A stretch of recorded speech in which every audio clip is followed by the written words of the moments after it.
Hello everyone, welcome to Hindi with Shreeja channel. जैसा कि आप जानते हैं, यहाँ पर हमारी चल रही है यूजीसी नेट हिंदी की यूनिट 8 हिंदी नाटक।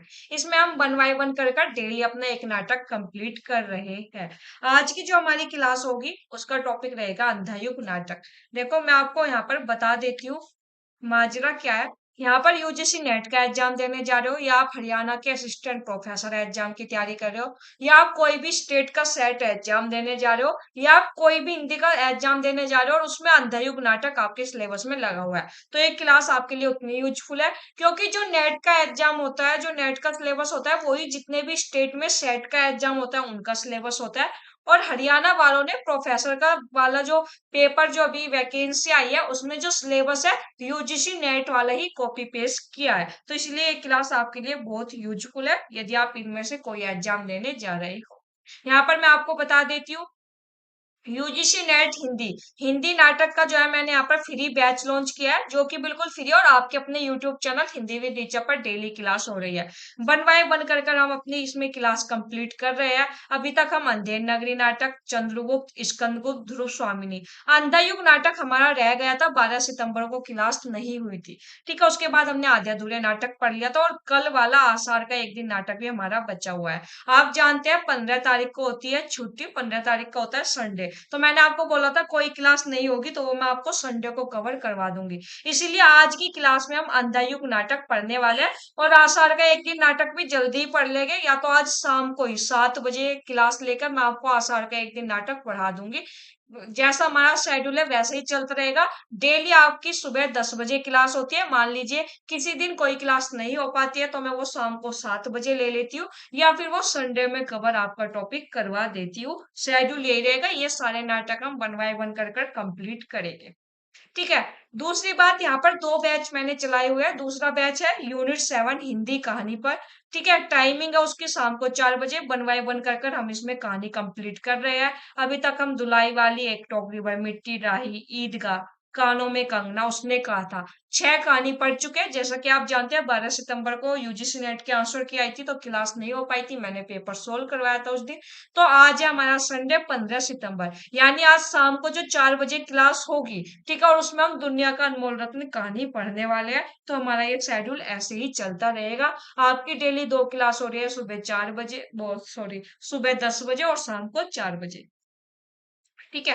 प्लेलिस्ट मैंने दोनों की बना दी है, यूनिट 7 हिंदी कहानी 2024, यूनिट 8 हिंदी नाटक क्लास 2024।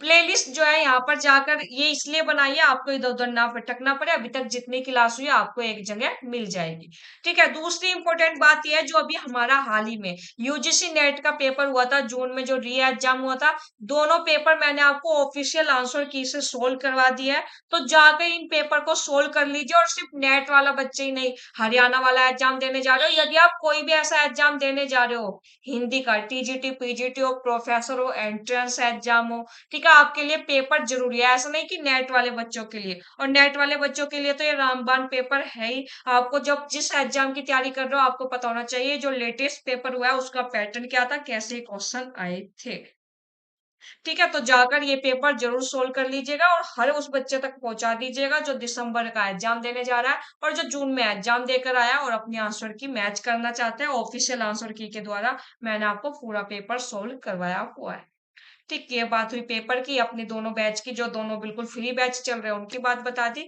अब यहाँ पर चलेगी अपनी आज की क्लास की तरफ। उससे पहले मैंने काफी यूनिट आपको फ्री में पढ़ाई हुई है। प्लेलिस्ट पर जाओ, जो यूनिट आपको पढ़नी है ओपन करो। Unit 5, unit 6, unit 7, unit 8, unit 9, unit 10, ठीक है, जाकर उसको पढ़ना शुरू कर देना। अब चलते हैं, आज का हमारा टॉपिक है, आज हम पढ़ने वाले हैं अंधायुग नाटक। धर्मवीर भारती द्वारा ये लिखित नाटक है, 1955 में प्रकाशित हुआ था। सबसे पहले इसकी बेसिक जानकारी देखेंगे। अंधायुग नाटक की बात करो, 1955 में प्रकाशित हुआ। गीति नाट्य ये कहलाता है, और इसमें टोटल 5 अंक है। याद रखिएगा, अंधायुग नाटक में अंक कितने हैं? 5 है। प्रारंभ में हमें स्थापना मिलती है, बीच में अंतराल, और बाद में समापन, ये अलग है, 5 अंक से अलग। ठीक है, कभी इनका क्रम पूछा जाता है, कभी अंकों के नाम पूछे जाते हैं। ये मान लीजिए ये वाला क्वेश्चन एनटीए का फेवरेट बना हुआ है, अंधायुग नाटक के अंक वाला। ऐसा कभी कोई पेपर नहीं हुआ नेट का हिंदी का जिसमें इस यहाँ से क्वेश्चन ना आया हो। अभी जो हाल में पेपर हुआ है, चाहे आप वो पेपर उठाकर देख लो, दोनों शिफ्ट में आया है। ठीक है, तो ये क्वेश्चन है एनटीए का फेवरेट बना हुआ है। अगर आप ये क्वेश्चन गलत कर कर आते हो तो अपने पैरों पर कुल्हाड़ी खुद मारते हो, क्योंकि ये हमें पता है कि बार बार पूछा जा रहा है यहाँ से क्वेश्चन और हम फिर भी पढ़कर नहीं जाते, तो वो आपकी गलती है। ठीक है, स्थापना हमें अंधायुग नाम से मिलती है, जो कि नाटक का नाम भी है। पहला अंक का नाम है कौरव नगरी, दूसरा अंक पशु का उदय, तीसरा अंक अश्वत्थामा का अर्धसत्य, चौथा अंक गांधारी का शाप, पांचवा अंक विजय कर्मिक आत्महत्या। ठीक है, फिर स्थापना का नाम जैसा कि बताया, जो नाटक का नाम है वही अंधायुग। बीच में अंतराल मिलता है, नाम क्या है, पंख पहिए और पट्टी, और आखिरी में समापन मिलता है, प्रभु की मृत्यु। ये भी याद रखिएगा, अंतराल किन दो अंकों के मध्य आया है, किन दो अंकों के मध्य आया है, तीसरे और चौथे अंक के मध्य आता है अंतराल, पंख पहिए और पट्टियां। ठीक, उसके बाद अंधायुग नाटक के पात्र देखेंगे। देखो मैंने पूरा नाटक यहाँ पर रखा हुआ है ना, एक एक चीज कवर करते हुए चलेंगे। पात्र है इसमें अश्वत्थामा, गांधारी, धृतराष्ट्र, कृतवर्मा, संजय, वृद्धयाचक, प्रहरी, व्यास, विदुर, युधिष्ठिर, कृपाचार्य, युयुत्सु, गूंगा भिखारी, प्रहरी टू, बलराम और कृष्ण। देखो याद रखेगा, ये जो अंधयुग नाटक है महाभारत पर लिखा हुआ है। ठीक है, तो महाभारत की इन्हीं के जितने पात्र है सारे इसमें है। जैसे अर्जुन नहीं है, और आपको लगेगा पेपर में पूछ रहा निम्न में से अंधयुग नाटक के पात्र है, ऑप्शन में अर्जुन भी रहा, तो आपको लगेगा महाभारत पर है तो अर्जुन तो होगा पात्र। तो ये याद रखिएगा कि महाभारत के कौन कौन से पात्र है इसमें। ठीक है, द इम्पोर्टेंट पॉइंट है ये नहीं है कि जितने महाभारत में थे सारे हैं, नहीं। ठीक है, ये सारे यही पात्र इसमें मिलते हैं, इंपोर्टेंट है पात्र, आपको पता ही है कितने इंपोर्टेंट होते हैं। आगे चले गए, घटना काल बहुत पूछी जाती है। ठीक है, पेपर में अंधायुग नाटक की विषय वस्तु क्या है, तो जब हम नाटक ओपन करते हैं तो वहां पर ये सब चीजें हमें मिलती है। मैं बिल्कुल शुरुआत से करवा रही हूँ, देखो ये नाटक मेरे पास रखा हुआ है अंधायुग। जैसे हम इसको ओपन करते हैं, यहाँ पर जो है हमें इसकी भूमिका मिलती है, ये रही भूमिका मिलती है। फिर उसके बाद ये अंकों का नाम, घटना काल, ये सब चीजें मिलती चली जाती है। ठीक है, घटना काल क्या है, महाभारत के 18वें दिन की संध्या से। ये याद रखिएगा, संध्या से। पेपर में कंफ्यूज करने के लिए सुप्रभात दे देते हैं तो वो गलत हो जाएगा हमारा पॉइंट। बोर्ड वाले क्वेश्चन बनते हैं ना, तो इस तरह घुमा फिरा कर पूछ लेते हैं। महाभारत के 18वें दिन की संध्या से लेकर प्रभास तीर्थ में कृष्ण की मृत्यु के क्षण तक का इसमें वर्णन है। इंपोर्टेंट है कथा वस्तु। उसके बाद चलेगा अंधायुग नाटक की भूमिका पढ़ना शुरू करेंगे। ठीक, वन बाय वन एक एक स्टेप करेंगे, भूमिका पढ़ते हैं। भूमिका खुद जो राइटर है धर्मवीर भारती, उन्होंने ही लिखी है। आजकल इस तरह के क्वेश्चन भी पूछे जाने लगे हैं, किसने भूमिका लिखी है, तो याद रखिएगा जो अंधायुग नाटक के राइटर है धर्मवीर भारती, उन्होंने ही भूमिका लिखी है। देखते हैं, कहते हैं धर्मवीर भारती जी, अंधायुग कदापि न लिखा जाता, यदि उसका लिखना न लिखना मेरे वश की बात रह गई होती। इस कीर्ति का पूरा जटिल वृतांत जब मेरे अंतर में उभरा तो मैं असमंजस में पड़ गया, थोड़ा डर भी लगा। लगा कि इस अभिशप्त भूमि पर एक कदम भी रखा कि फिर बचकर नहीं लौटूंगा। पर एक नशा होता है अंधकार के गरजते महासागर की चुनौती को स्वीकार करने का। क्या कह रहे हैं, मुझको लगा, थोड़ा डर लगा जब मैं इसमें गया, मतलब ये सोचा लिखने का, तो लगा कि यहाँ पर इस अभिशप्त भूमि पर मैंने एक कदम भी रखा तो फिर बचकर नहीं लौटूंगा। इंपोर्टेंट पंक्ति है ये वाली। इस कीर्ति का यहाँ पर ये पूछा जा सकता है पंक्ति देकर, किस रचना की बात हो रही है, अंधायुग नाटक की। ठीक, पर एक नशा होता है अंधकार के गरजते महासागर की चुनौती को स्वीकार करने का, पर्वताकार लहरों से खाली हाथ जूझने का, अनमापी गहराइयों में उतरते जाने का, और फिर अपने को सारे खतरों में डालकर आस्था के, प्रकाश के, सत्य के, मर्यादा के कुछ कणों को बटोरकर, बचाकर धरातल तक ले जाने का। इस नशे में इतनी गहरी वेदना और इतना तीखा सुख घुला मिला रहता है कि उसके आस्वादन के लिए मन बेबस हो उठता है। उसी की उपलब्धि के लिए यह कीर्ति लिखी गई, कहते हैं उसी की उपलब्धि के लिए जो है यह कीर्ति लिखी गई। एक स्थल पर आकर मन का डर छूट गया था, कुंठ था, इंपोर्टेंट लाइन है। कुंठा, निराशा, रक्तपात, प्रतिशोध, विकृति, क्रूरता, अंधापन, इनसे हिचकिचाना क्या न, इन्हीं इसमें तो सत्य के दुर्लभ कण छिपे हुए हैं। तो इनमें क्यों न निडर ढसूं, इनमें धसकर भी मैं मर नहीं सकता, हमने मरे ही मरे ही संसार। इंपॉर्टेंट है, ये वाली पंक्ति दे देगे और पूछ लेगे किस नाटक में आई है, आप कंफ्यूज हो जाओगे बहुत बुरी तरह। ठीक है, हमने मरे ही संसारा, धर्म अंधयुग नाटक की भूमिका में ये पंक्ति है इंपॉर्टेंट।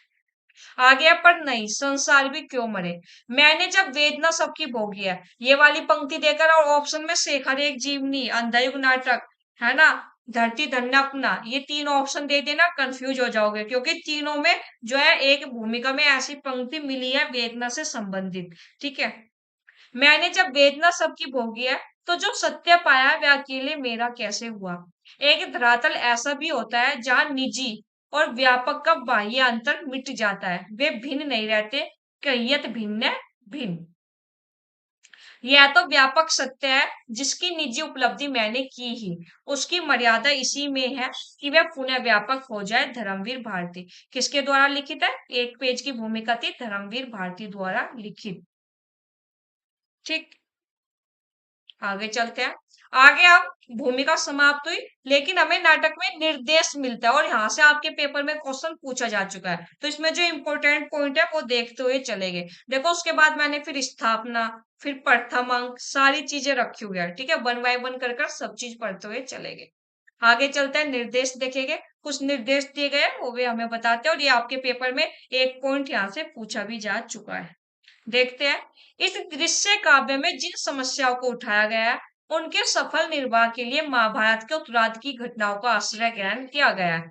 कि इस नाटक में जो दिखाया गया है, जिन समस्याओं को उठाया गया है, किसका लिया है, महाभारत के उत्तरार्ध की घटनाओं का आश्रय ग्रहण किया गया है। अधिकतर कथा वस्तु प्रख्यात है, केवल कुछ ही तत्व उत्पाद्य है। क्या बताते हैं, जो इस नाटक की कथा वस्तु है ज्यादातर प्रख्यात है, केवल कुछ ही तत्व है जो उत्पाद्य है। कुछ सब कल्पित पात्र और कुछ सब कल्पित घटना, यानी ये नहीं है सब महाभारत की ही ली गई है, उसमें कल्पित पात्र भी है, कल्पित घटनाएं भी ली है। ठीक है, प्राचीन पद्धति भी इसकी अनुमति देती है। दो प्रहरी जो घटना और स्थितियों पर अपनी व्याख्याएं देते चलते हैं, बहुत कुछ ग्रीक कोरस के निम्न वर्ग के पात्रों की भांति है, किंतु उनका अपना प्रतीकात्मक महत्व भी है। इम्पोर्टेंट है ये वाला। जो शुरू में दो प्रहरी आते हैं ना, जो ये व्याख्या करते हैं, वो बहुत कुछ कहा से किसकी तरह है, जो ग्रीक कोरस के निम्न वर्ग के पात्रों की भांति है। इंपॉर्टेंट पॉइंट, कृष्ण के वधकर्ता का नाम जरा था, ऐसा भागवत में मिलता है। बताते हैं कि जो कृष्ण के वध करता थे उनका नाम जरा था, ऐसा भागवत में मिलता है, श्रीमद् भागवत में मिलता है। लेखक ने उसे वृद्ध याचक की प्रेत काया मान लिया, यानी ये चेंज किया गया है। वो बताते हैं ना कि सब कल्पित भी है इसमें पात्र। ठीक है, तो बता रहे हैं जो कि वैसे तो बताया जाता है जो भागवत में, जिसने कृष्ण के वधकर्ता का नाम जरा लिखा था, लेकिन यहाँ पर लेखक ने क्या बताया, उसका नाम विदित याचक। पेपर में ये पूछा जा सकता है। समस्त कथावस्तु 5 अंकों में विभाजित है, हम पीछे देखकर आए, इसमें 5 अंक है। बीच में अंतराल है, अंतराल के पहले दर्शकों को लंबा मध्यांतर दिया जा सकता है। मंच विधान जटिल नहीं है, एक पर्दा पीछे स्थायी रहेगा, उसके आगे 2 पर्दे रहेंगे। सामने का पर्दा अंक के प्रारंभ में उठेगा और अंक के अंत तक उठा रहेगा। उस अवधि में एक ही अंक में 2 दृश्य बदलते हैं, उनमें बीच का पर्दा उठता गिरता रहता है। बीच का और पीछे का पर्दा, ये जो मंचित किया जा रहा था उसकी वहां पर बात बता रहे हैं। ठीक है, पर्दा चित्रित नहीं होना चाहिए, मंच की सजावट कम से कम होनी चाहिए, प्रकाश व्यवस्था में अत्यधिक सतर्क रहना चाहिए। ये वाली पंक्ति आपके पेपर में पूछी जा चुकी है, इंपोर्टेंट है। दृश्य परिवर्तन या अंक परिवर्तन के समय कथा गायन की योजना है। यह पद्धति लोक नाट्य परंपरा से ली गई है। क्या, जैसे ही दृश्य परिवर्तन होता है, अंक परिवर्तन होता है, तो कथा गायन की योजना आप देखोगे, जैसे ही नया अंक प्रारंभ होता है आपको कथा गायन मिलता है। तो ये पद्धति कहाँ से ली गई है नाटक में, हिंदी नाटक में ये पद्धति कहाँ से ली गई है, तो ये पद्धति ली गई है लोक नाट्य परंपरा से ली गई है, और इम्पोर्टेंट है, ये पॉइंट आपके पेपर में पूछा भी जा चुका है। ठीक है, कथानक की जो घटनाएं मंच पर नहीं दिखाई जाती, उनकी सूचना देने, वातावरण की मार्मिकता को और ज्ञान बनाने तथा कई कई उसके प्रतीकात्मक अर्थों को भी स्पष्ट करने के लिए कथा गायन की पद्धति अत्यंत उपयोगी सिद्ध हुई। क्या जो ये कथा गायन क्यों होता है? कोई घटना है जो मंच पर नहीं दिखाई जाती तो उसकी सूचना दी जा सकती है, ठीक है। कथा गायक दो रहने चाहिए, एक स्त्री और एक पुरुष। कथा गायन में जहाँ छंद बदला है वहां दूसरे गायक को गायन सूत्र ग्रहण कर लेना चाहिए। वैसे भी आशय के अनुसार उचित प्रभाव के लिए पंक्तियों को स्त्री और पुरुष में बांट देना चाहिए। कथा गायन के साथ अधिक वाद्य यंत्रों का प्रयोग नहीं होना चाहिए। गायक स्वर ही प्रमुख रहना चाहिए। ये इसमें कुछ इंपॉर्टेंट पॉइंट है जो निर्देश है, ठीक है। आगे चलते हैं। यहाँ पर ये वाला पॉइंट इंपॉर्टेंट है, ये वाला पढ़ेंगे पैराग्राफ। जब अंधायुग प्रस्तुत किया गया तो अभिनेताओं के साथ एक कठिनाई दिख पड़ी। वे संवादों को या तो बिल्कुल कविता की तरह लेके आगाज दे देकर पढ़ते थे या बिल्कुल गद्य की तरह। कि जब ये मंच पर किया जा रहा था, अंधायुग जो है यहाँ पर प्रदर्शित किया जा रहा था, इसका मंचन हुआ जा रहा था, तो एक समस्या ये हुई कि वे संवादों को या तो बिल्कुल कविता की तरह लय में गा रहे थे या बिल्कुल गद्य की तरह। स्थिति इन दोनों के बीच की होनी चाहिए। बिल्कुल ना तो कविता की तरह गाने थे और ना बिल्कुल गद्य की तरह। लय की अपेक्षा अर्थ पर बल प्रमुख होना चाहिए, किंतु छंद की लय भी ध्वनित होनी रहनी चाहिए। अभी इस प्रकार के नाटकों की परंपरा का सूत्रपात ही हो रहा है, किंतु छंदात्मक लय, नाट्य कथन और अर्थ पर आग्रह का जितना सफल समन्वय अश्वत्थामा की भूमिका में श्री गोपाल दा ने अध्यायुग के रेडियो रूपांतर में प्रस्तुत किया है। और उसमें volume, undertone, overtone, overlapping tone, स्वरों के कंपन आदि का जैसा उपयोग किया है, वह न केवल इन गीति नाट्यों वरन समस्त नई कविता के प्रभावोत्पादक पाठ की अमित संभावनाओं की ओर संकेत करता है। अश्वत्थामा की भूमिका में कौन थे? श्री गोपाल दत्त। आजकल इस तरह के अभी आपके पेपर में जो है पूछा गया था, आधे अधूरे नाटक में किस पात्र की किसने भूमिका निभाई। तो याद रखिएगा, रेडियो रूपांतर हुआ था अंधायुग नाटक का, उसमें अश्वत्थामा की भूमिका श्री गोपाल दा ने निभाई थी। इंपॉर्टेंट पॉइंट है ये वाला, ठीक। आगे चलते हैं। अब चले गए नाटक की तरफ। अब हम मूल टेस्ट की तरफ, अभी तक मूल टेस्ट ही देख रहे थे, अब तक हम देख रहे थे, जैसा कि मैं आपको बताती हूँ, जब भी हम कोई रचना पढ़ते हैं सीधा उस रचना को पढ़ना शुरू नहीं कर देना है। जो उसके आगे पीछे चीजें दी हुई है वहां से बहुत क्वेश्चन बनते हैं जो हम अब तक पढ़ कर आए हैं। अभी तक हमने अंकों के नाम, भूमिका, निर्देश, घटना, तो आप देखो कितनी बार आपके पेपर में पूछी जा चुकी है चीजें। अब पढ़ना शुरू करते हैं। नाटक स्थापना। स्थापना का क्या नाम है? अंधायुग। यहाँ से नाटक का प्रारंभ होता है। नेपथ्य से उद्घोषणा तक था मंच पर नर्तक के द्वारा उपयुक्त भाव नाट्य का प्रदर्शन। शंख ध्वनि के साथ पर्दा खुलता है तथा मंगलाचरण के साथ साथ नर्तक नमस्कार मुद्रा प्रदर्शित करता है। उद्घोषणा के साथ साथ उसकी मुद्राएं बदलती जाती है। नाटक का प्रारंभ मंगलाचरण से होता है, ये याद रखिएगा, और वो मंगलाचरण भी आपको याद रखना होगा। नारायणम नमस्कृत्य नरम चैव नरोत्तमम देवीं सरस्वतीं व्यासम ततो जयमुदीरयेत्। उद्घोषणा होती है। जिस युग का वर्णन इस कृति में है उसके विषय में विष्णु पुराण में कहा गया है। इंपॉर्टेंट, क्या विष्णु पुराण, क्या जो ये घटना, जो ये जिस युग का वर्णन है इस रचना में यानी अंधा युग में, इसके विषय में कहां पर कहा गया है? विष्णु पुराण में। Very very important point. क्या कहा गया है? हम हिंदी में पढ़ेंगे, संस्कृत में भी दिया हुआ है और हिंदी में भी। उस भविष्य में धर्म और हास्योन्मुख होगे, क्षय होगा धीरे धीरे सारी धरती का। जब हम अंधायुग नाटक पढ़ते हैं तो वो आज की, ऐसा लगता है 2024 के लिए भी बिल्कुल सही है, ठीक है। क्या कह रहे हैं? उस भविष्य में क्या होगा? भविष्य में यानी आज के समय में, उस समय तो भविष्य था, आज तो वो वर्तमान है। धर्म और हास्योन्मुख होगे, क्षय होगा धीरे धीरे सारी धरती का। सत्ता होगी उनकी जिनकी पूंजी होगी। और ये बात आज आप देख रहे हो, ये बात सच भी है। सत्ता उन्हीं की होती है जिनकी पूंजी होती है। जिनके नकली चेहरे होंगे केवल उन्हें महत्व मिलेगा। आजकल ये होता है ना, जो ज्यादा नकली चेहरे, नकाब होते हैं जिनके चेहरे पर, जो क्या कहते हैं, अच्छे बनने का ढोंग करते हैं ना, वे केवल उन्हें ही जो है महत्व मिलेगा। राज सत्या लोलुप होगी, जनता उनसे पीड़ित होकर ज्ञान गुफाओं में छिप छिप कर दिन काटेगी। यहाँ पर जो है ये समाप्त होता है। इस कीर्ति के बारे में कहाँ पर कहा गया है? विष्णु जो जिसका इस कीर्ति में वर्णन है, जिस युग का, उस युग के बारे में विष्णु पुराण में ये सब चीजें कही गई है, ठीक है। युद्धोपरांत यानी युद्ध के बाद, युद्धोपरांत ये अंधा युग अवतरित हुआ। इंपोर्टेंट पंक्तियां किसकी है? धर्मवीर भारती की, और बहुत ही पेपर में पूछा जाता है। क्या ये अंधा युग अवतरित हुआ? जिसमें स्थितियां, मनोवृत्ति, आत्माएं सब विकृत है एक बहुत पतली डोरी मर्यादा की, पर वह भी उलझी है दोनों ही पक्षों में। सिर्फ किसमें सांस है? कृष्ण में सांस है सुलझाने का। वह है भविष्य का रक्षक, वह है अनासक्त, पर शेष अधिकतर है अंधे, पथभ्रष्ट, आत्महारा, विगलित, अपने अंतर के अंध गुफाओं के वासी। यह कथा उन्हीं अंधों की है, यह कथा ज्योति की है अंधों के माध्यम से। और यह पंक्ति बहुत बार पेपर में पूछी भी जाती है, यह कथा उन्हीं अंधों की है या कथा ज्योति की है अंधों के माध्यम से। इंपॉर्टेंट है। ठीक, आगे चलेंगे। अब चलते हैं पहला अंक। जैसा कि मैंने बताया, हर अंक की शुरुआत होती है तो आपको कथा गायन मिलेगा। ठीक,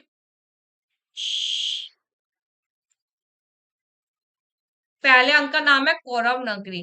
3 बार तुर्यनाद के बाद कथा गायन होता है। कथा गायन जैसे ही नाटक का जो प्रारंभ होता है, और जिस जो कथा गायन है बहुत इंपॉर्टेंट है। ठीक है, याद रखिएगा 5 अंक है, 5 अंक में प्रारंभ कथा गायन से होता है, और वो कथा गायन आपको बिल्कुल भी भूलना नहीं है। टुकड़े टुकड़े हो बिखर चुकी मर्यादा, उसको दोनों ही पक्षों ने तोड़ा है। क्या? मर्यादा को दोनों ही पक्षों ने तोड़ा है। पांडव ने कुछ कम, कौरव ने कुछ ज्यादा। यह रक्तपात अब कब समाप्त होना है? कि अब रक्तपात जो है कब समाप्त होगा? जो युद्ध चल रहा है वो कब समाप्त होगा? यह अजब युद्ध है, नहीं किसी की भी जय, दोनों पक्षों को खोने, दोनों पक्षों ने खोए ही है। अंधों से शोभित था युग का सिंहासन।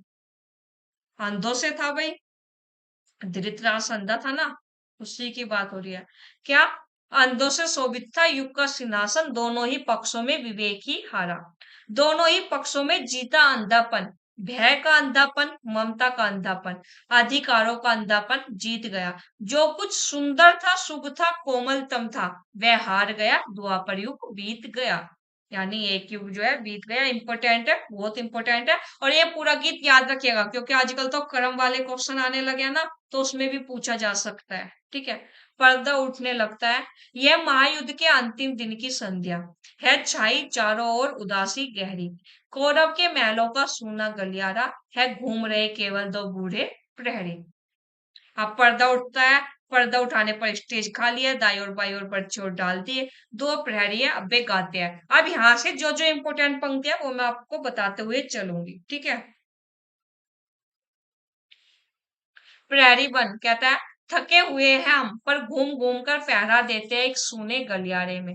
प्रहरी 2, सूने गलियारे में जिसके इन रत्न जटित फर्शों पर कौरव वधुए मंथर मंथर गति से सुरभित पवन तरंगों सी चलती थी, आज वे विधवा है।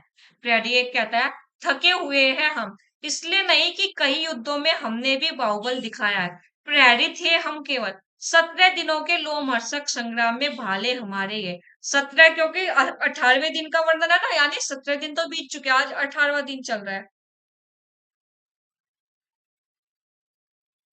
ढाले हमारी ये निरर्थक पड़ी रही, अंगों पर बोझ बनी, रक्षक थे हम केवल, लेकिन रक्षण कुछ भी नहीं था यहाँ।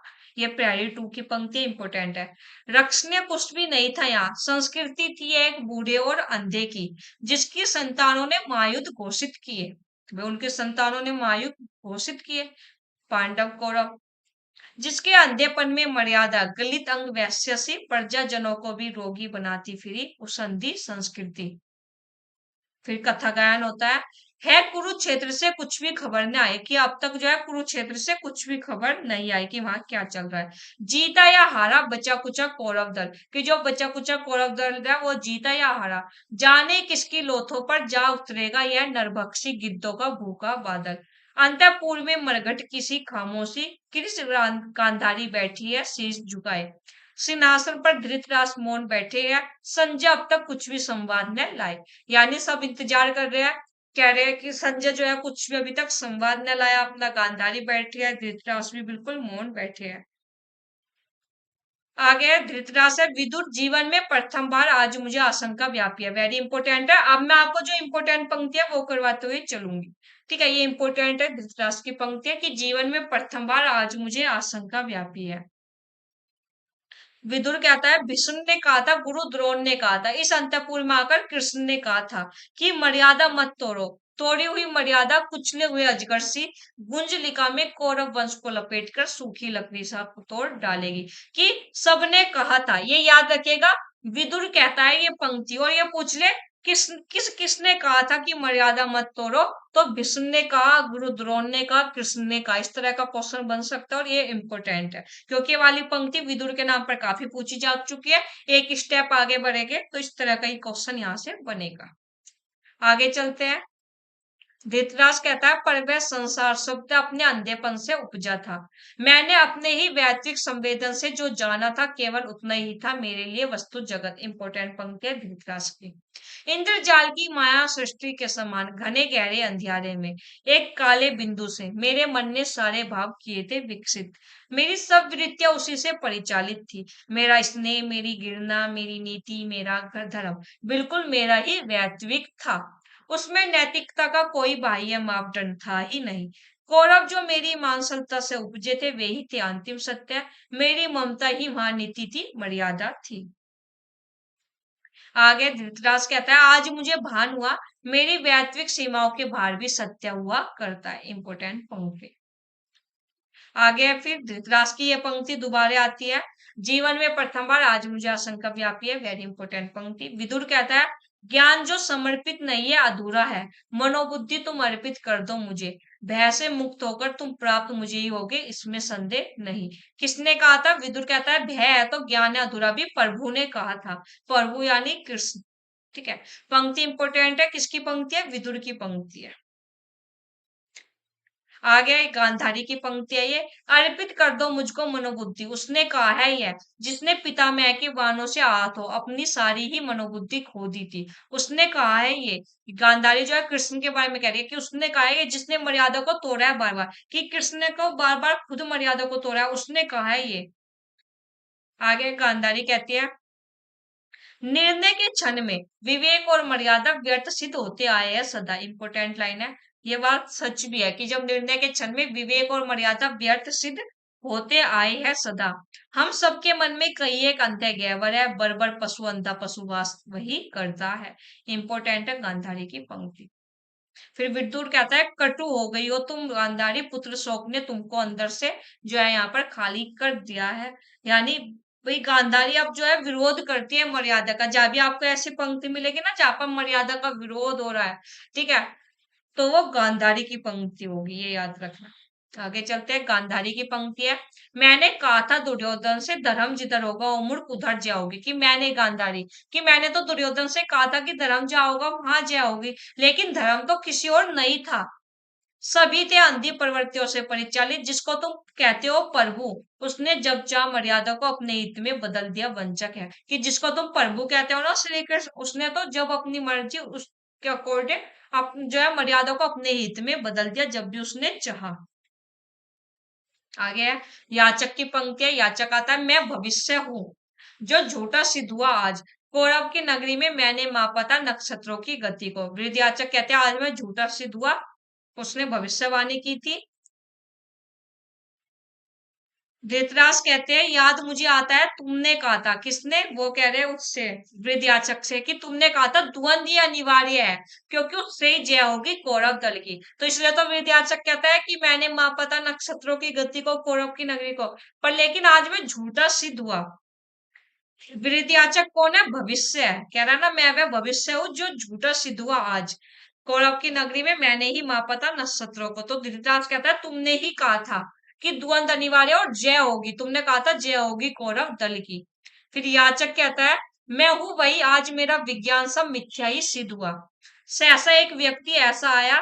कौन आया? वो श्री कृष्ण आया जो सारे नक्षत्रों की गति से भी ज्यादा शक्तिशाली था। उसने रणभूमि में विषादग्रस्त अर्जुन से कहा, मैं हूं प्रातपर जो कहता हूं करो, सत्य जीतेगा मुझसे लो सत्य मत डरो। कौन आया वो? एक व्यक्ति। श्री कृष्ण कहता है कि एक व्यक्ति ऐसा आया कि मेरा जो विज्ञान है, जो मैं भविष्यवाणी करता था, वो सब मिथ्या सिद्ध हुई। विदुर उनकी गति में ही समाहित है। जब कोई भी मनुष्य अनासक्त होकर चुनौती देता है इतिहास को, उस दिन नक्षत्रों की दिशा बदल जाती है। ये मेरी फेवरेट लाइन है और ये बहुत इंपॉर्टेंट लाइन है आपके एग्जाम के नजरिए से। नियति नहीं है पूर्व निर्धारित। ये उन बच्चों के लिए है जो किस्मत के भरोसे बैठे रहते हैं ना।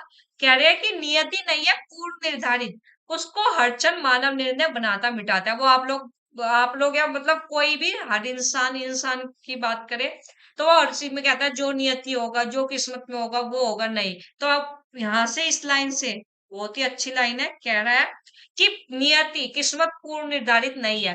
आप लोग जो है अपने निर्णय से, जो आप आज ये निर्णय लोगे उसी से आपकी नियति बनेगी, बनाता मिटाता है हर क्षण। यानी हम हर क्षण मानव निर्णय, हम जो निर्णय लेते हैं उसके अनुसार अपनी नियति बनाते हैं, मिटाते हैं। तो जो ये आप हर चीज में किस्मत पर ब्लेम कर देते हो ना, तो वो छोड़ दो। यहाँ पर ये क्लियर लिखा हुआ है, ठीक है। नियति नहीं है पूर्व निर्धारित, उसको अड़चन मानव निर्णय बनाता मिटाता है। वेरी इंपॉर्टेंट लाइन और विधि याचक की लाइन है और मेरी पसंदीदा लाइन है। आगे चलते हैं। गांधारी कहती है, प्यारी इसको एक अंजुल मुद्राएं दो, तुमने कहा है जय होगी दुर्योधन की। कि तुमने ही तो कहा था याचक में जय होगी दुर्योधन की। याचक कहता हूं मैं तो वो झूठा भविष्य मत, मेरे शब्दों का इस वर्तमान में कोई मूल्य नहीं। क्योंकि अब उसको भी दिख रही थी कौरव की हार, तो कहता है मैं तो झूठा भविष्य मत, मेरे शब्दों का इस वर्तमान में कोई मूल्य नहीं। मेरे जैसे जाने कितने झूठे भविष्य ध्वस्त स्वप्न गलित तत्व बिखरे हैं कौरव की नगरी में। गली गली माता है गांधारी, ममता में पाल रही है सबको। यानी बहुत लोग भविष्यवाणी करते हैं ना, गली गली में आते हैं, तो कह रहे हैं गली गली में माताएं है ऐसी गांधारी जैसी, जो ममता में पाल रही है इन सबको। जय हो दुर्योधन की, जय हो गांधारी की। आगे है यहाँ पर, विदुर कहता है संशय मत करो, संजय जो समाचार लाएंगे वो शुभ ही होगा, सब इंतजार कर रहे हैं ना।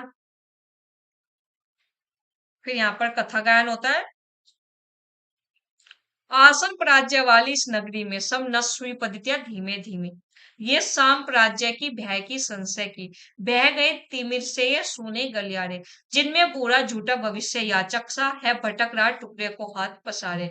अंदर केवल दो बुझती लपटे बाकी, राजा के अंधे दर्शन की बारी की, यह अंधी आशा माता गांधारी की। वह संजय जिसको यह वरदान मिला वह अमर रहेगा। इंपॉर्टेंट है, किसको यह वरदान मिला था? संजय को यह वरदान मिला था कि वह अमर रहेगा और तटस्थ रहेगा, जो दिव्य दृष्टि से सब देखेगा समझेगा, जो अंधे राजा से सब सत्य कहेगा। संजय को जो है एक तो वरदान मिला था अमर रहने का, और एक उसको दिव्य दृष्टि मिली थी कि जो भी युद्ध में चल रहा है वो सब देखकर जो है उसे जो है यहाँ पर धृतराष्ट्र को बताएगा, अंधे राजा को सब बताएगा।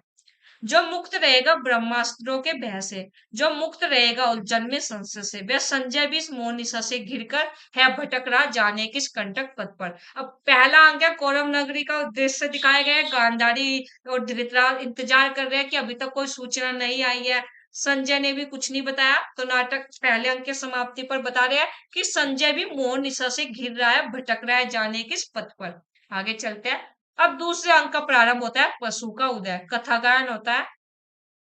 संजय तथा दृष्टा शब्दों का शिल्पी है, पर वह भी भटक गया असमंजस के वन में। दायित्व ज्ञान भाषा है पूर्ण, श्रोता अंधे पर सत्य वही देगा उनको संकट क्षण में। वह संजय भी इस मोह निशा से घिरकर है भटक रहा जाने किस कंटक पथ पर। पर्दा उठने पर वनपथ का दृश्य है, किसका? वनपथ का दृश्य है दूसरे अंक में। कई योद्धा बगल में अस्त्र रखकर वस्त्र से मुख ढाप सोया, संजय का प्रवेश, संजय का प्रवेश होता है। भटक गया हूँ, संजय कह रहा है भटक गया हूँ मैं जाने किस कंटक वन में, पता नहीं कितनी दूर हस्तिनापुर है, कैसे पहुंचूंगा मैं, जाकर कहूंगा क्या। संजय कह रहा है कि जाकर मैं कहूंगा क्या उन्हें।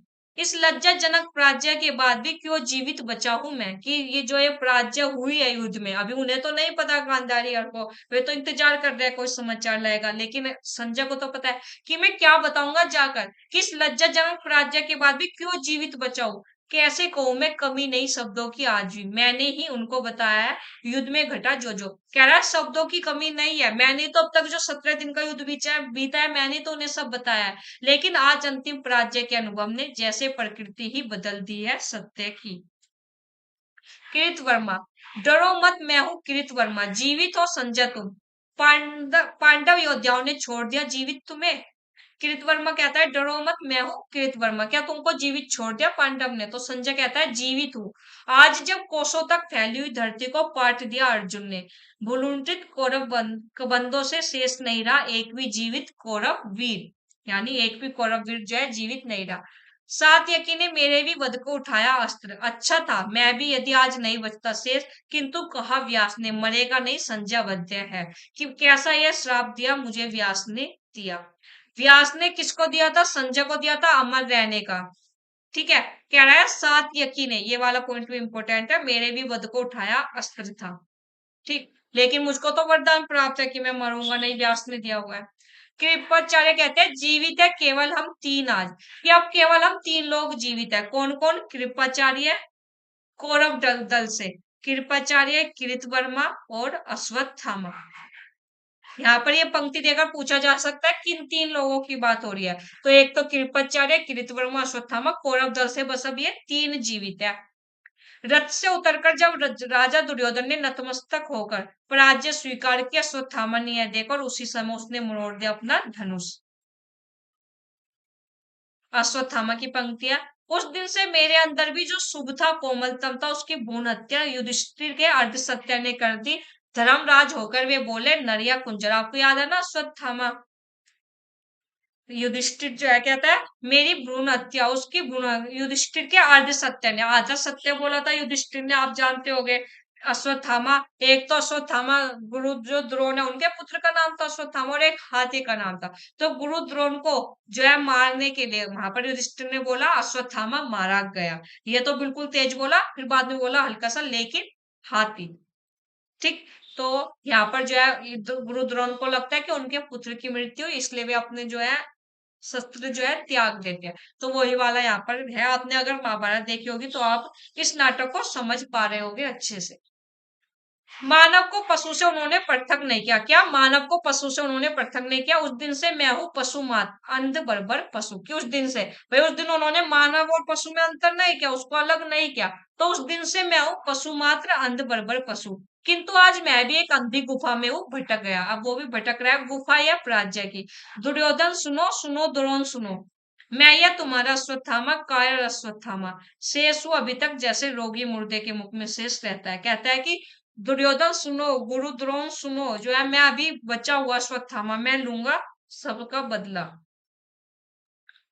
अश्वत्थामा की पंक्ति, आत्मघात कर लूं इस नपुंसक अस्तित्व से छुटकारा पाकर, यदि मुझे पिछली नारकाग्नि में उबलना पड़े तो भी शायद इतनी यातना नहीं होगी।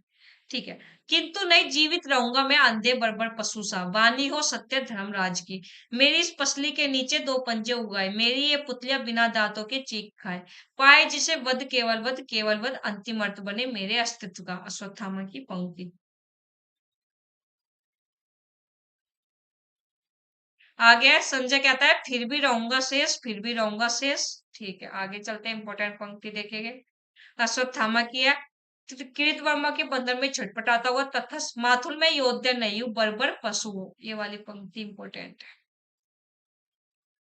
आगे संजय कहता है मत छोड़ो, विनती करता हूँ मत छोड़ो, मुझे कर दो वध, जाकर अंधों से सत्य कहने की मर्मांतक पीड़ा है जो, उससे जो वध ज्यादा सुख में है, वध करके मुक्त मुझे कर दो अश्वत्थामा। अश्वत्थामा विवद कृपाचार्य की ओर देखता है, उनके कंधों से शीश टिका देता है। अश्वत्थामा, मैं क्या करूं मातुल, मैं क्या करूं? वध मेरे लिए नई नीति, व्याह मेरे लिए मनोग्रंथि। वेरी वेरी इंपॉर्टेंट, और ये लाइन अभी दो तीन बार नाटक में आएगी। ठीक है, क्या? वध मेरे लिए नहीं नीति, वह अब मेरे लिए मनोग्रंथि। इंपॉर्टेंट। उसके बाद वृद्धाचक की पंक्तियां, दूर चला आया हूँ काफी हस्तिनापुर से, वृद्ध दूर दिख नहीं पड़ता, अब वो दूर चला आया हस्तिनापुर से। कह रहा है आज इस पराजय की बेला में सिद्ध हुआ, झूठी थी सारी अनिवार्यता भविष्य की, केवल कर्म सत्य है। ये वाली लाइन भी देख लो, झूठी थी सारी अनिवार्यता भविष्य, केवल क्या? कर्म सत्य है। मानव जो करता है, जो मानव आज कर रहा है, उसी में, इसी समय उसी में नीत है भविष्य युग युग तक का। ठीक है, तो कर्म मायने रखता है, ये चीज आपको बता रहा है ये नाटक। इंपोर्टेंट है, किसकी पंक्ति है? वृद्धाचक की। उसके बाद अश्वत्थामा की पंक्ति है, वृद्धाचक है, कौन आ रहा है? ये जय अश्वत्थामा की। तो अश्वत्थामा कहता है जय मत करो वृद्ध, जैसे तुम्हारी भविष्य विद्या सारी व्यर्थ हुई, जैसे तुम्हारी भविष्य जो तुमने करी थी वो जो है व्यर्थ हुई, उसी तरह मेरा धनुष भी व्यर्थ सिद्ध हुआ। मैंने अभी अभी दुर्योधन को, जिसके मस्तक पर मणिजटिक राजाओं की छाया थी, आज उसी मस्तक पर गंदले पानी की एक चादर है। तुमने कहा था जय होगी दुर्योधन की। वृद्ध याचक को जो मिल रहा है, हर कौरव दल वाला यही कहेगा कि तुमने तो कहा था जय होगी दुर्योधन की, तुमने कहा था द्वंद अनिवार्य है, तुमने कहा था जय होगी कौरव दल की, लेकिन ऐसा कुछ भी नहीं हुआ, तुम्हारी भविष्यता व्यर्थ सिद्ध हुई।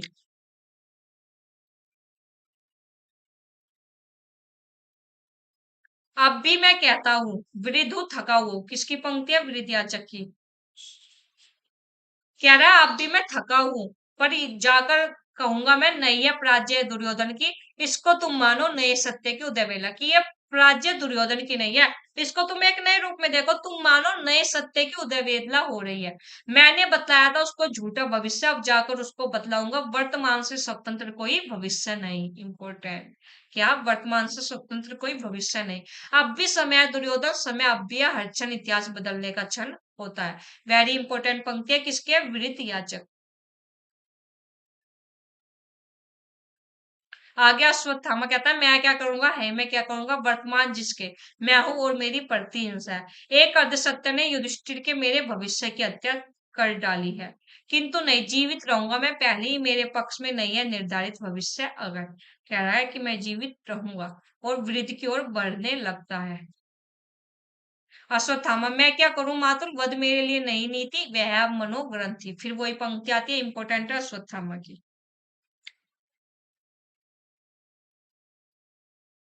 अश्वत्थामा, मैंने नहीं मारा उसे। किसे? उसने वृद्धयाचक का जो है गला घोटकर हत्या कर दी। तो कह रहा है मैंने नहीं मारा उसे, मैं तो चाहता था वध करना भविष्य का, कि मैं तो भविष्य का वध करना चाहता था। पता नहीं कैसे वह बूढ़ा मरा पाया गया। मैंने नहीं मारा उसे मातुल, विश्वास करो।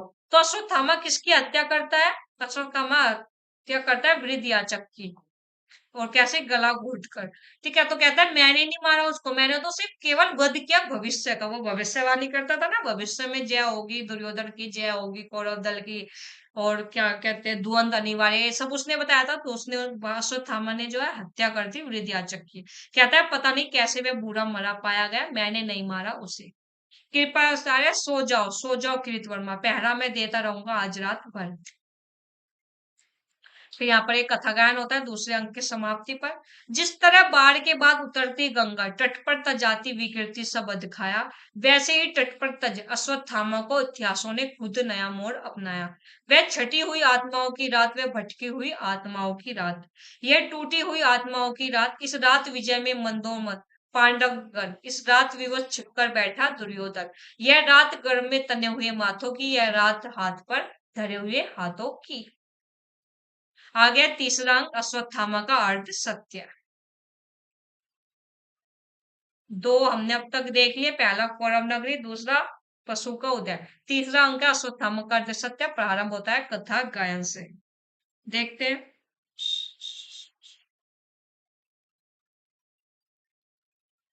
कथा गायन होता है, संजय का रथ अब नगर। दूसरे अंक में भटक रहा था संजय, की क्या जाकर कहूंगा मैं उनको। अब संजय का रथ जब नगर द्वार पहुंचा तब रात ढल रही थी, हारी कौरव सेना कब लौटेगी यह बात चल रही थी।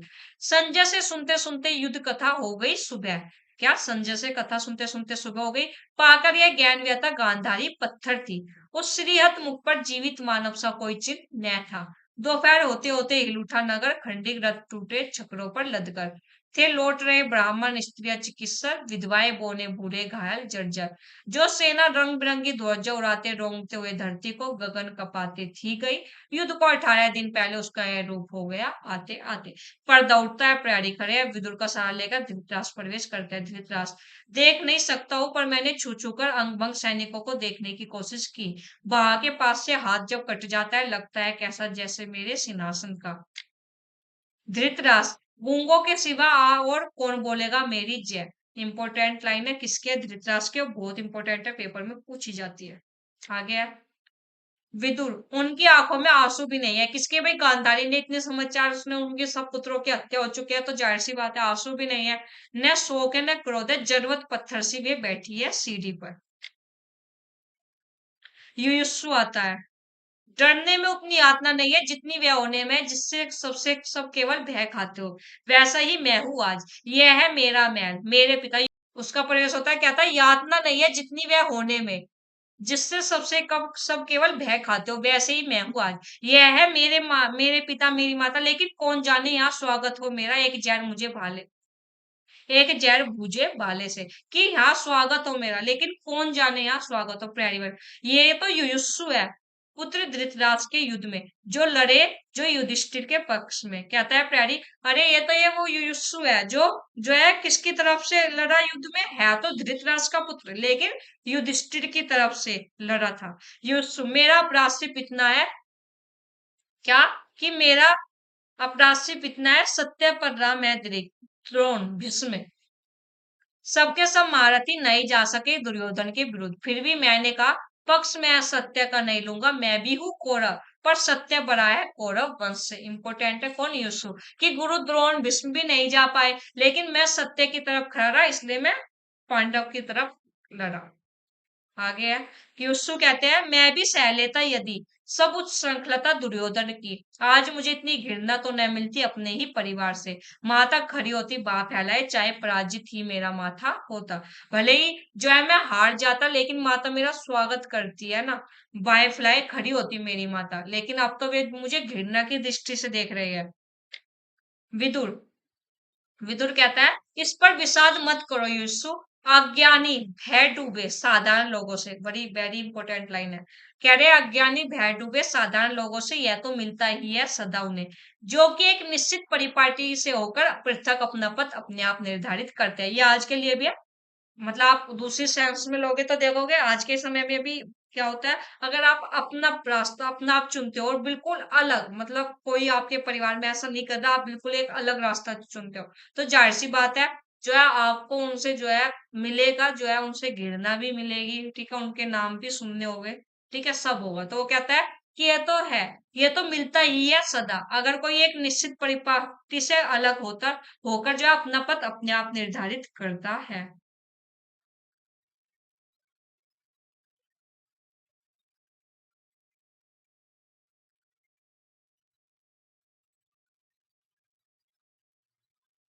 वो सॉरी, बहुत गलत, ठीक है, मतलब वो एग्जाम्पल देकर मैंने आपको समझाया था, ठीक है, विभीषण वाला। आ गया यूसुफ की पंक्तियां, अंतिम परिणति में दोनों जर्जर करते हैं, पक्ष चाहे सत्य का हो अथवा असत्य का, मुझको क्या मिला विदुर, मुझको क्या मिला, ठीक है, इंपोर्टेंट है किसकी, यूसुफ क्या कह रहे हैं, अंतिम परिणति में दोनों जर्जर होते हैं, चाहे सत्य का पक्ष लो चाहे असत्य का, मुझको क्या मिला विदुर।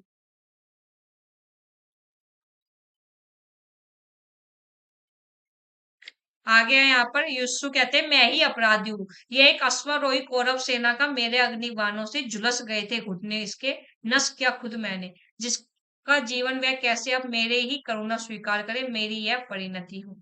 ठीक है, कृष्ण जिधर होगे वो जय भी उधर होगी, जय है यह कृष्ण की जिसमें मैं बधिक हूँ, मात्र वंचित हो सबकी घृणा का पात्र हो, युसु की ये पंक्ति है। आगे विदुर कहते हैं, इंपोर्टेंट पंक्ति है, आज इस पराजय की वेला पर, क्या कह रहे हैं,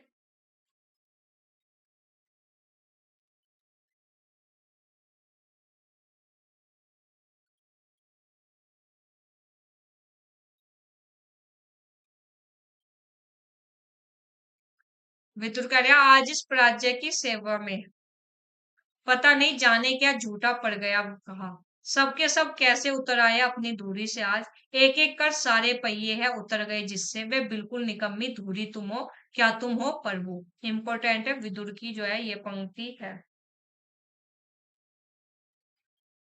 आगे कीर्तिवर्मा कहता है, नहीं नहीं वह अश्वत्थामा है, छद्म वेश धारण कर देखने गया था युद्ध दुर्योधन भीम का, तो कौन छद्म वेश धारण कर युद्ध देखने गया था, दुर्योधन और भीम का, जो है वर्मा बताते हैं कि अश्वत्थामा जो है गया था देखने।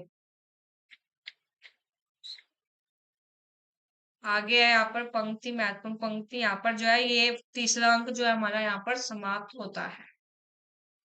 अश्वत्थामा कहता है, तुमने कहा था नरो व कुंजरो व, कुंजर की भांति मैं केवल पदाघातों से चूर करूंगा द्विजयुम को, पागल कुंजर से कुचली कमल कली की भांति, छोड़ूंगा नहीं उत्तरा को भी जिसमें गर्भित है अभिमन्यु पुत्र पांडव कुल का भविष्य। कहता है मैं किसी को नहीं छोड़ूंगा, मैं उत्तरा को भी नहीं छोड़ूंगा, जिसमें क्या गर्भित है अभिमन्यु पुत्र पांडव कुल का भविष्य है, वो भी मैं नहीं छोड़ूंगा अब।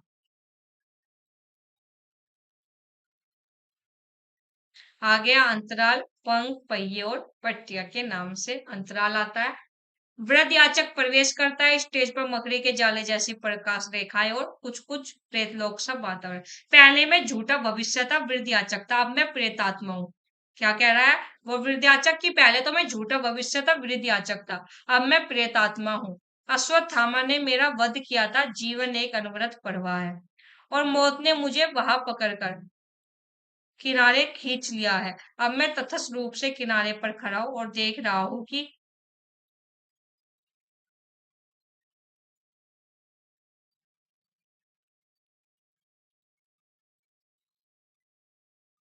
यह युग का अंधा समुद्र है, चारों ओर से पहाड़ों से घिरा हुआ।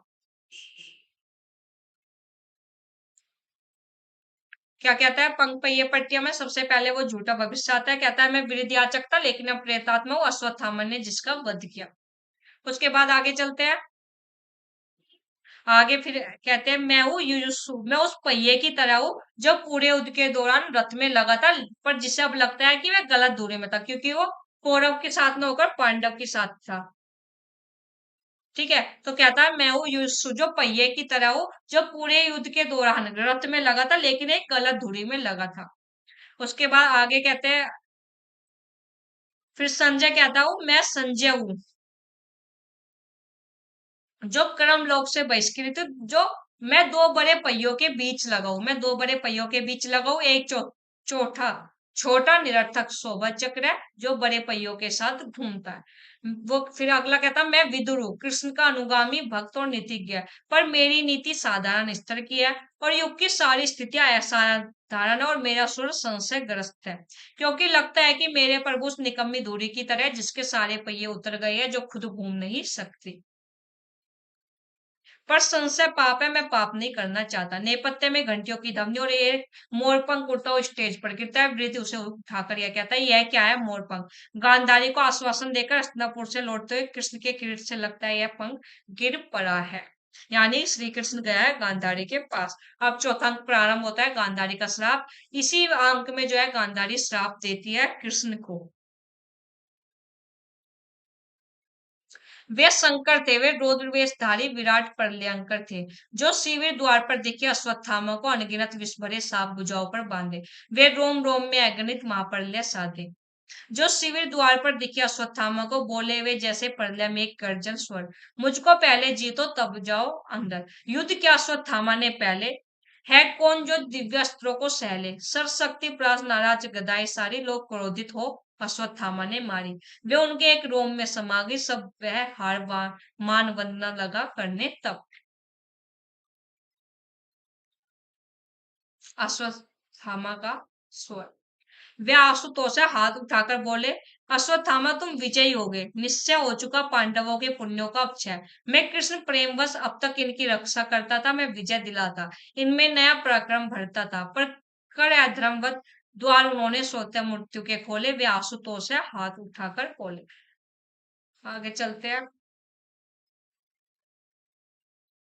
गांधारी, अंधा कर दिया उसको पहले ही, कितना दयालु है अश्वत्थामा। संजय, बड़े कस से जोर जोर कर शब्द कहा उसने, वध करना है तो अस्त्रों से कर दो, तुम योग्य नहीं हो उनके नरपशु धृष्टद्युम्न। तुमने निशस्त्र द्रोण की कार हत्या की है, बदला है, फिर चूर चूर कर दिए ठोकरों से उसने मम स्थल। संजय, कोलाहुन सुन जो अस्त व्यस्त योद्धा जागे, आंखें मलते बाहर आए, उनको क्षण भर में गिरा दिया। तीखे जहरीले तीरों से सतानीक को कुछ न मिला तो पहिए से ही वार किया। अश्वत्थामा ने काट दी उसके उसके घुटने, सोया था दूर शिखंडी उसके पास पहुंचकर, माथे के बीचों बीच एक कण। यानी अश्वत्थामा युद्ध करने उन लोगों का चला गया पांडव दल में। ठीक है, फिर गांधारी कहते हैं फिर क्या हुआ संजय? विदुर कहते हैं हृदय तुम्हारा पत्थर का है। गांधारी, इंपोर्टेंट लाइन, ये भी गांधारी की पंक्ति है, पत्थर के कानों से मन्या निकलते हैं, इंपोर्टेंट।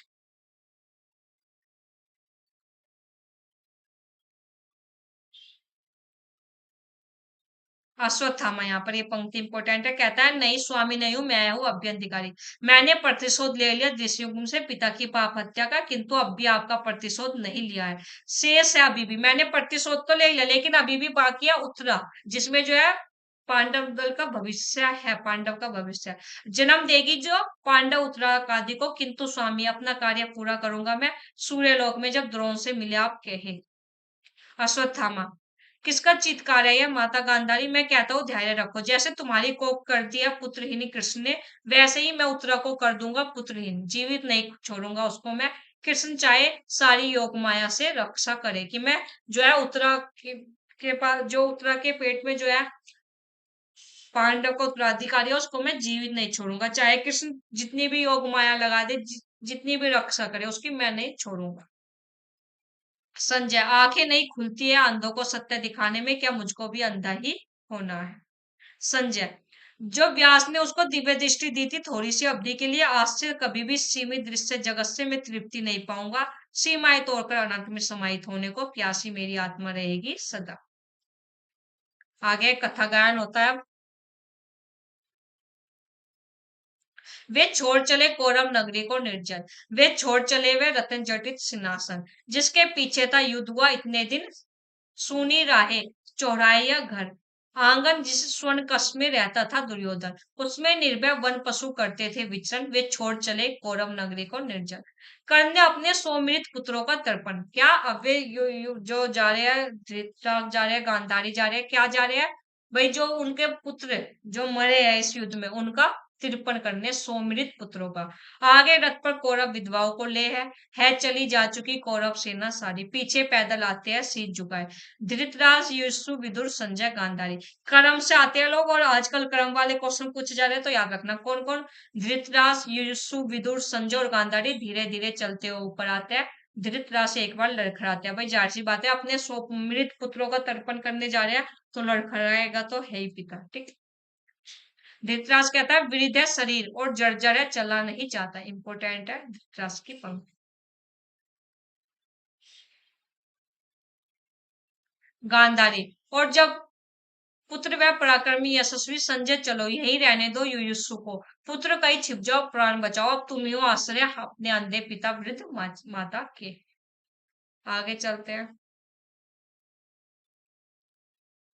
अश्वत्थामा, रक्षा करो अपनी अब तुम अर्जुन, मैंने तो सोचा था बलकल धारण कर रहूंगा तपोवन में पूरे पांडव को, निर्मूल के बिना शायद युद्ध लिप्सा नहीं शांत होगी कृष्ण की। अच्छा तो यह लो अर्जुन, स्मरण करो अपने विगत कर्म, इसके प्रभाव को एक क्या करोड़ कृष्ण मिटा नहीं पाएंगे। सुनो तुम सब नव के देवगण, अपने अपने विमानों पर आरूढ़, देख रहे हो जो इस युद्ध को साक्षी रहोगे तुम, विवश किया है मुझे अर्जुन ने, यह लो यह ब्रह्मास्त्र। व्यास, यह क्या क्या आकाशवाणी होती है, यह क्या क्या अश्वत्थामा नराधम, यह क्या क्या, उसने ब्रह्मास्त्र छोड़ दिया अश्वत्थामा ने। अश्वत्थामा, कौन दे रहा है अपनी मृत्यु को निमंत्रण मेरे प्रतिशोध में बाधक बनकर? व्यास कहता मैं हूँ व्यास, ज्ञात क्या है तुम्हें परिणाम इस ब्रह्मास्त्र का, कि जो तुमने ब्रह्मास्त्र छोड़ा है, क्यों छोड़ा उन्हें, कि जो उत्तरा के गर्भवती में पांडव का उत्तराधिकारी है उसको जो है मारा जा सके। कहते हैं कि तुमको ज्ञात भी है कि तुमने जो परिणाम छोड़ा है इस ब्रह्मास्त्र का, इसका क्या होगा नतीजा। तो कहता है यदि यह लक्ष्य सिद्ध हुआ और नरपशु, तो आगे आने वाली सदियों तक पृथ्वी पर रस्म वनस्पति नहीं होगी। अगर ये ब्रह्मास्त्र तुमने जो छोड़ा है इसको नहीं रोका गया, तो आने वाली सदियों तक पृथ्वी पर जो रस्म वनस्पति नहीं होगी, शिशु होगे पैदा विकलांग, कुछ सारी मनुष्य जाति बोनी हो जाएगी। जो कुछ भी ज्ञान संसिद्ध किया है मनुष्य ने सतयुग में, त्रेता में, द्वापर में, सदा सदा के लिए होगा विलीन में। गेहूं की बालों में सब फुफकारेंगे, नदियों में बह बहकर आएगी पिघली आग। व्यास, तो देख उधर कृष्ण के कहने से पहले ही अर्जुन ने छोड़ दिया था नभ में अपना ब्रह्मास्त्र, लेकिन नराधम ये दोनों ब्रह्मास्त्र अभी नभ में टकराएंगे, सूरज बुझ जाएगा, धरा बंजर हो जाएगी। क्या एक तरफ तो अश्वत्थामा ने ब्रह्मास्त्र छोड़ा, दूसरी तरफ जो है कृष्ण के कहने से अर्जुन ने भी ब्रह्मास्त्र छोड़ दिया, लेकिन जब ये दोनों ब्रह्मास्त्र नराधम में नभ में टकराएंगे, तो सूरज बुझ जाएगा, धरा बंजर हो जाएगी। अश्वत्थामा, मैं क्या करूं, मुझको विवश किया अर्जुन ने, मैं था अकेला अन्यायी, कृष्ण पांडवों के सहित मेरा वध करने को आतुर थे। व्यास, अर्जुन सुनो मैं हूं व्यास, तुम वापस ले लो ब्रह्मास्त्र को। अश्वत्थामा, अपनी कायरता से तुम मत ध्वस्त कर, मनुष्यता को वापस ले अपना ब्रह्मास्त्र और मणि देकर वन में चला जा। अश्वत्थामा, मुझको है ज्ञात रीति केवल आक्रमण की, पीछे हटना मुझको या मेरे अस्त्रों को मेरे पिता ने सिखाया नहीं, कि मैं तो अब जो है ब्रह्मास्त्र वापस नहीं लूंगा। अश्वत्थामा, अच्छा तो सुन लो व्यास, सुन लो कृष्ण, यह अचूक अस्त्र अश्वत्थामा का निश्चित निश्चित गिरे उत्तरा के घर पर वापस नहीं होगा, भयानक विस्फोट जो है, ये जो गिरे जो है यहाँ पर, जो ये ब्रह्मास्त्र है उत्तरा के घर पर गिरे, वापस नहीं होगा, भयानक जो है विस्फोट होता है। गांधारी, चलते चलो, संजय उसका वध नहीं कर सकेंगे कृष्ण। चक्र, यदि कृष्ण का खंडन मुझको कर भी दे तो मैं भी तो अभी जाऊंगी वहां जहाँ ज्ञान मृत्यु निद्रा में सोया है दुर्योधन, चलते चलो संजय।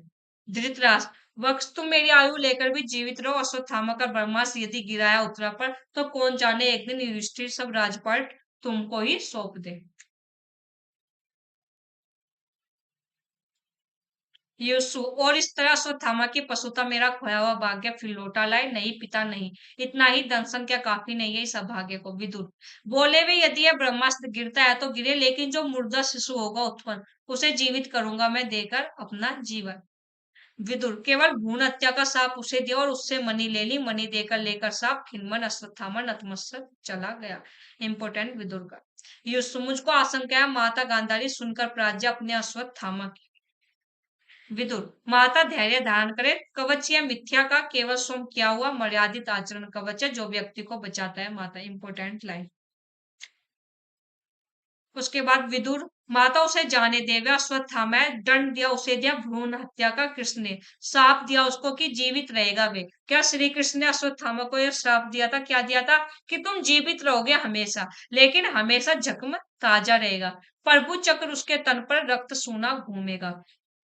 ज्ञान वनों में युगांतर तक अंगों पर फोड़े लिए, गले हुए जख्मों से चिपटी हुई पट्टियां, पीप थूक कफ से सना जीवित रहेगा वह, मरने नहीं देंगे प्रभु, लेकिन अगणित कौरव की पीड़ा जगती रहेगी रोम रोम में। इंपॉर्टेंट है, कृष्ण ने जो है अश्वत्थामा को श्राप दिया, जीवित जो है हमेशा तो जीवित रहेगा, लेकिन तेरे जख्म ताजा रहेंगे। ठीक है, आगे है यहाँ पर, किया है सब कुछ कृष्ण तुमने किया है। सुनो, ये गांधारी का और वेरी इंपॉर्टेंट है, ये वो वाली पंक्ति है जिसमें गांधारी श्राप देती है कृष्ण को।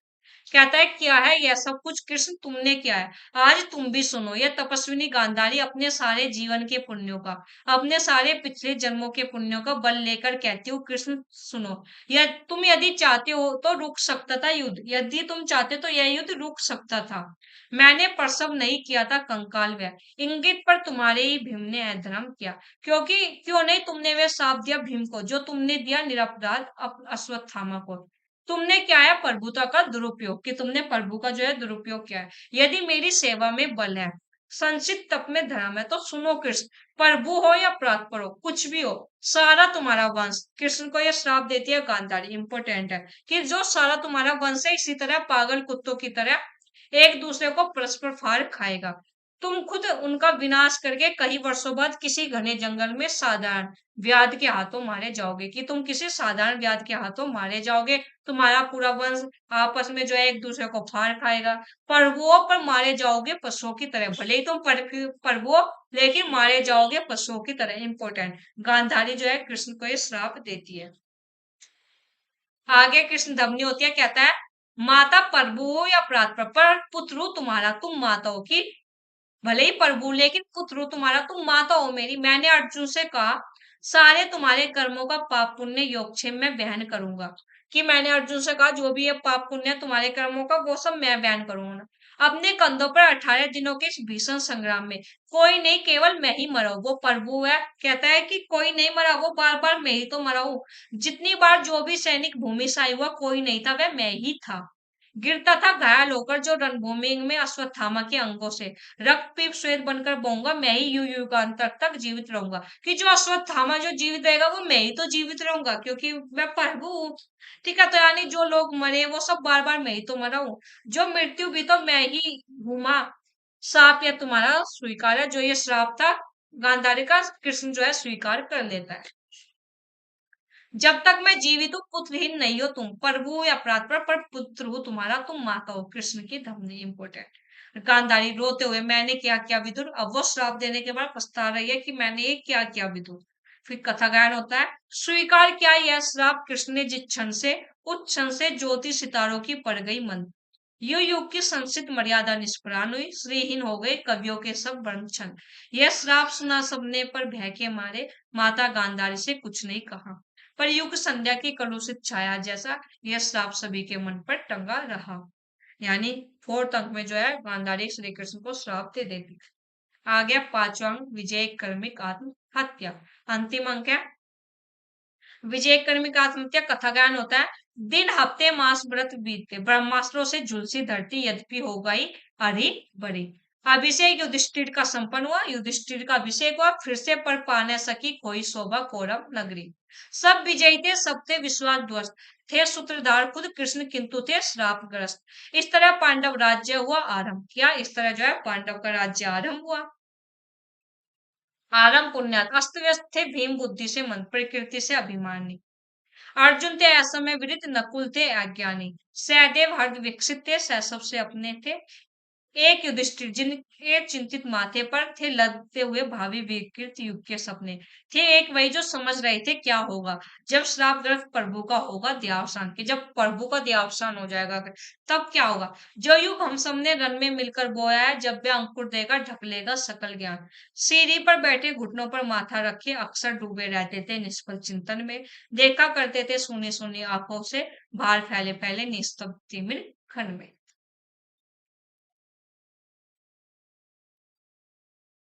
युधिष्ठिर कहता है पता नहीं क्या हो गया है युधिष्ठिर की वाणी को, अब तो वह बिल्कुल गूंग गई है, यानी युधिष्ठिर अब कुछ बोलता नहीं है। तो विदुर कहता है पिछले कई वर्षों से उसको जो घृणा मिली है अपने परिवार से, प्रजाओं से, उसकी थी अटल आस्था कृष्ण पर, प्रवेश शापग्रस्त हुए।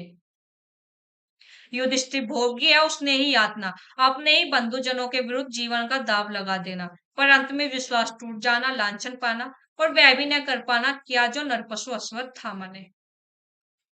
विदुर महाराज कर लिया आत्महत्या युधिष्ठिर ने, क्या आत्महत्या कर लिया युधिष्ठिर ने, जब उसको इतनी घृणा मिल रही थी अपने लोगों से तो उसने आत्महत्या कर ली है। कौन देता है सूचना, विदुर देता है। किसने आत्महत्या करी, युधिष्ठिर ने। कृपाचार्य इस पर भी हंसते हैं, वे सब अज्ञानी मूढ़ दुर्विन एहनग्रस्त। भाई युधिष्ठिर के रखती है युधिष्ठिर के लिखित जो दिया है उन हमलों की भूमि पर, समझ नहीं रहे हैं उसे ये याद। यह आत्महत्या होगी प्रतिध्वनित इस पूरी संस्कृति में, दर्शन में, धर्म में, कलाओं में, शासन व्यवस्था में। आत्मघात होगा बस अंतिम लक्ष्य मानव का।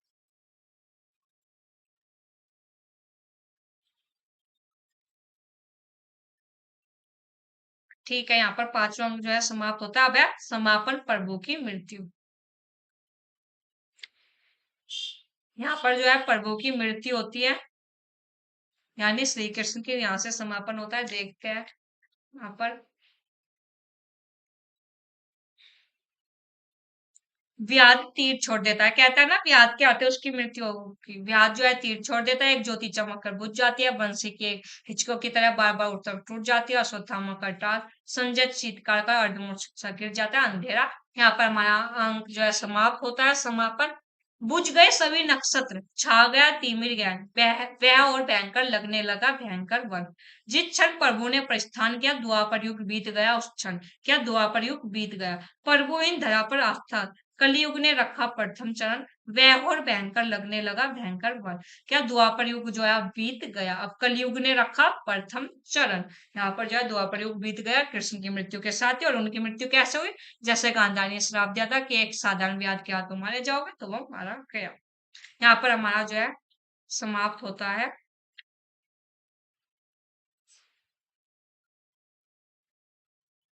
यहाँ पर जो कहते हैं नाटक समाप्त होता है, ठीक है।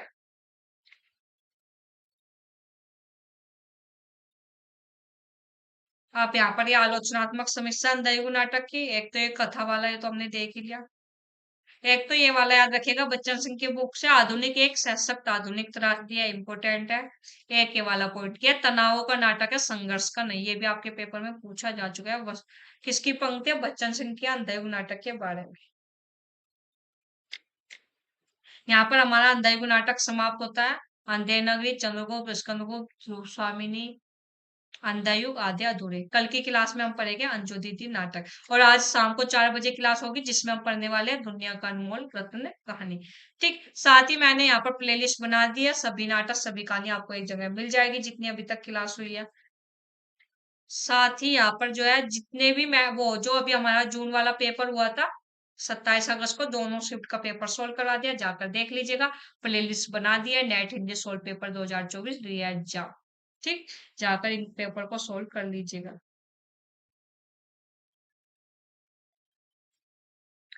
आपको जो है सभी नाटक की मूल टेस्ट की पीडीएफ लेनी है, हमारे टेलीग्राम ग्रुप से जुड़ जाइएगा। एनटी की सारी अपडेट आपको हमारे टेलीग्राम ग्रुप से मिल जाती है।